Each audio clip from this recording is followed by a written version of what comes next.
Azeroth, and then back, so he could really do. He couldn't jump out of there. Yeah. Let's see if they. Great CC then by Narwhal. Yeah, great job.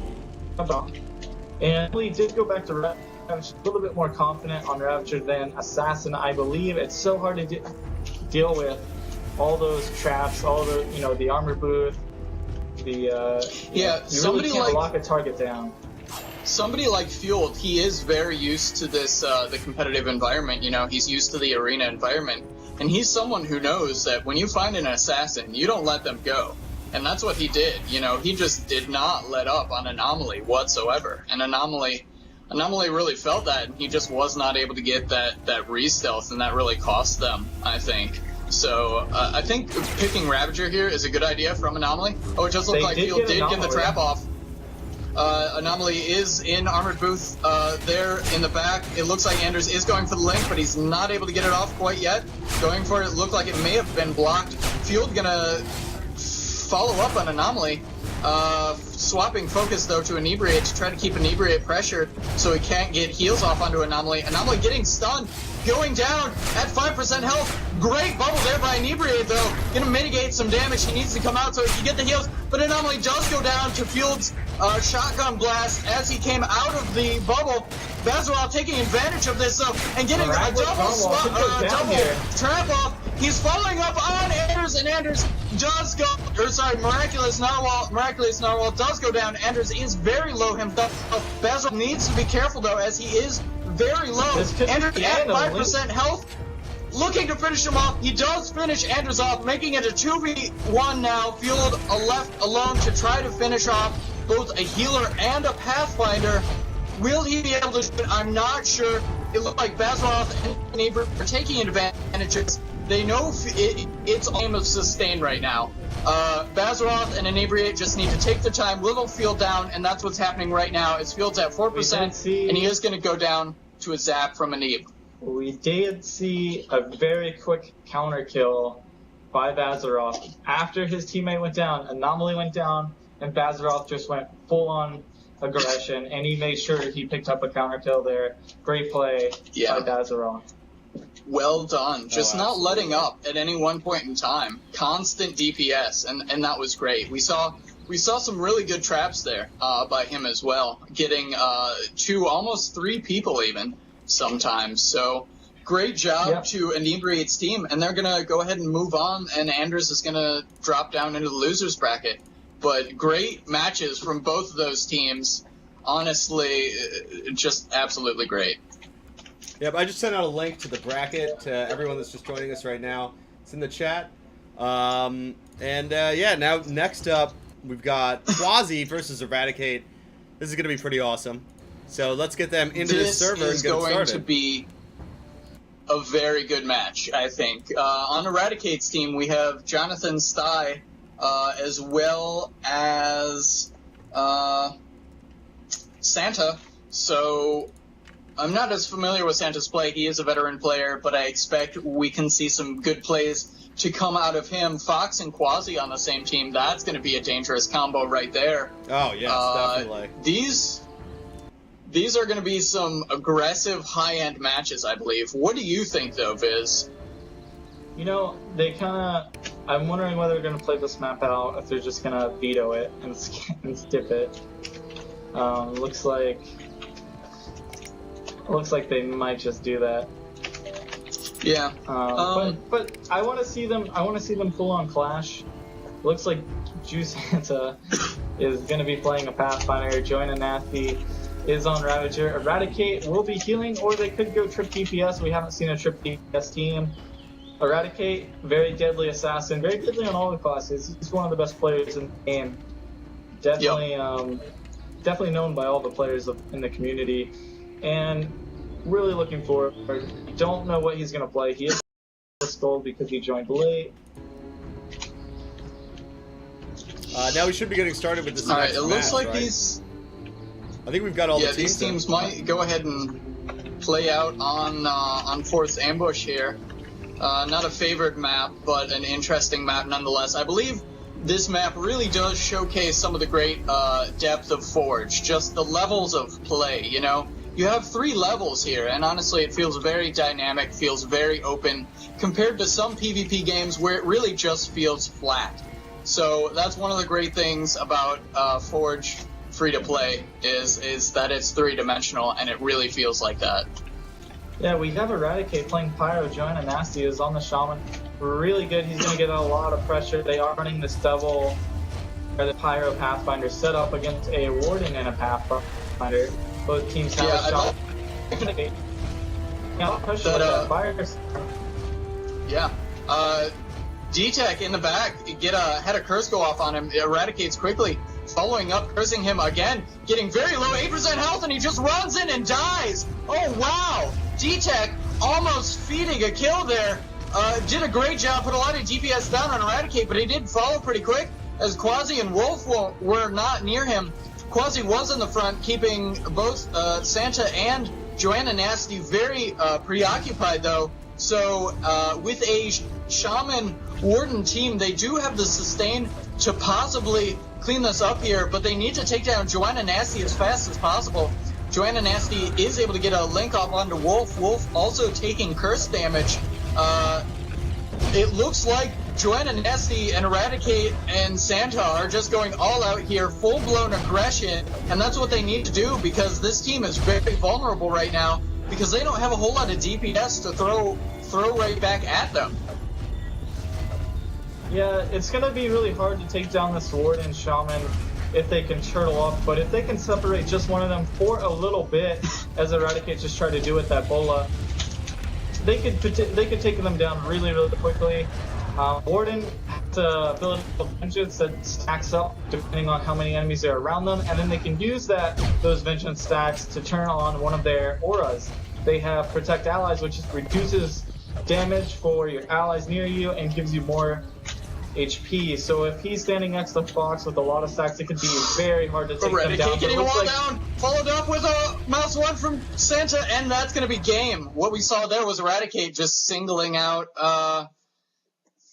Wolf there, also known as Fox, and finishing that off. Yeah, so they did exactly what they needed. They just separated them for a little bit, and Wolf went down to a huge flame wall. Good job there by both teams, but Eradicate's team taking round 1 of 3 here in Forge's free agent tournament on Saturday. Round 2 here, though, I see. To Pyro. Yeah, that's going to be good. They're going to need that DPS, that long range DPS too. You'll note here that Eradicate is taking a very aggressive position, flanking Quasi's team here.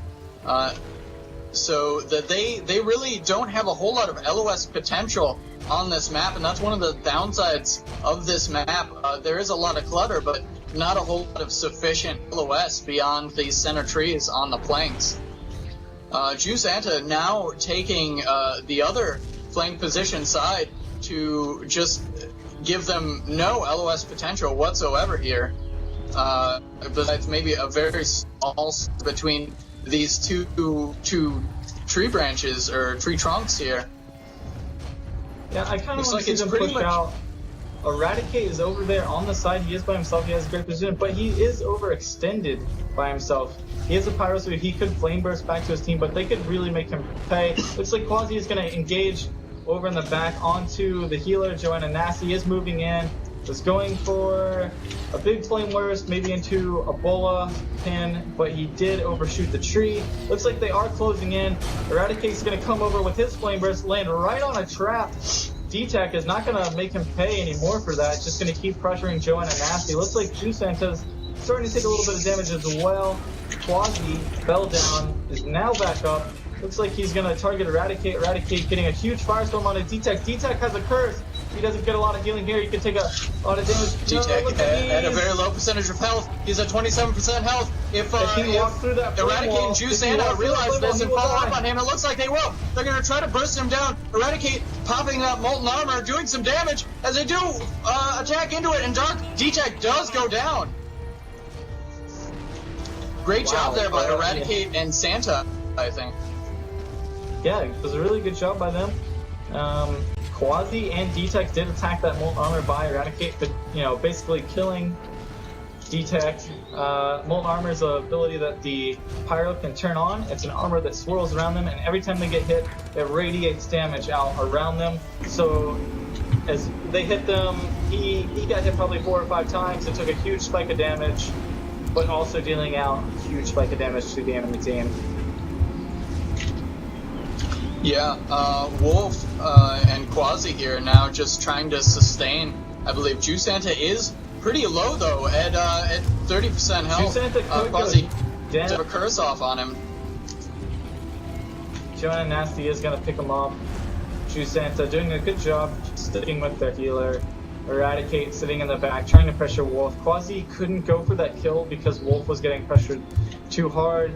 Needs someone to heal, needs to get his energy up so he can heal himself. And they're gonna pull a Quasi away and try and push in on Wolf. Does drop the flame wall, it does miss. Wolf gonna do a circle around, it does walk into it accidentally. Needs to get some heals off onto Quasi. Quasi with a great bullet into Eradicate. That's gonna give Wolf the he needs to help pick his team up. Are just trying to survive. Quasi wants that mission that just got 2v3. Yeah. And so does Wolf.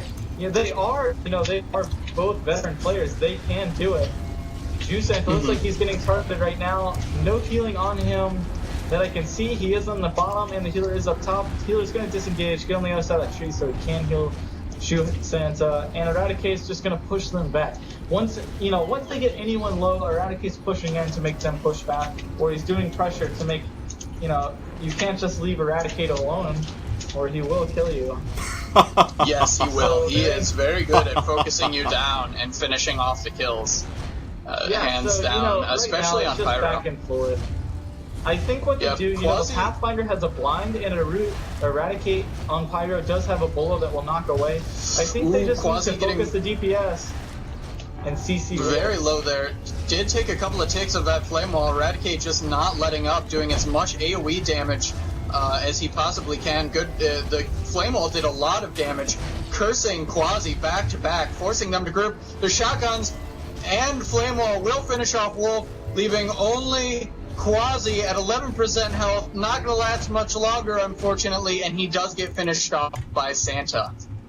Good sustain attempt there by Quasi and Wolf, though. It was a great attempt, especially for this map. It's so easy to get separated, get knocked off, get knocked down. They did a phenomenal job blocking. They made it last a lot longer than it probably should have.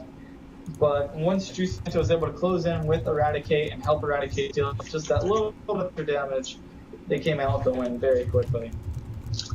Yeah, great matches. So that finishes up those rounds with Quasi and Eradicate. Yes, that's the first team round moving there. On. Exactly. Now we've got Quasi and Anders up in the losers bracket. So if they can get into the match now, we can get this started. So I saw in chat over here, I saw someone asking about, how balanced the game is. And, does being a higher level affect the gameplay, I believe. And No. Not sure who asked that, but I wanted No. to clarify that the game is it's not pay to win. It's not, oh, he's higher level than me, he can stop me. No, the only thing that's gonna benefit you from being higher level is the experience that you learned and what you've learned by getting there.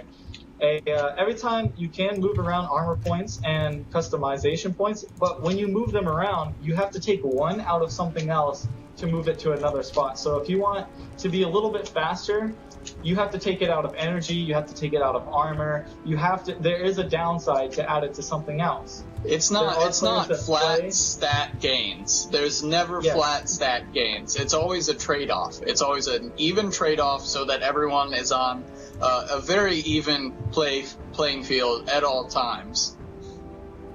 And that's one of the reasons I absolutely love Forge, because it's one of those first games that I think I've ever seen when it comes to PvP where it's not about who's higher level or whose gear is better, or who has better items. It's about who's devoted more time, who's better. It's player skill versus player skill, and that makes it a whole lot of fun. a pure PvP element, and that is what, you know, that is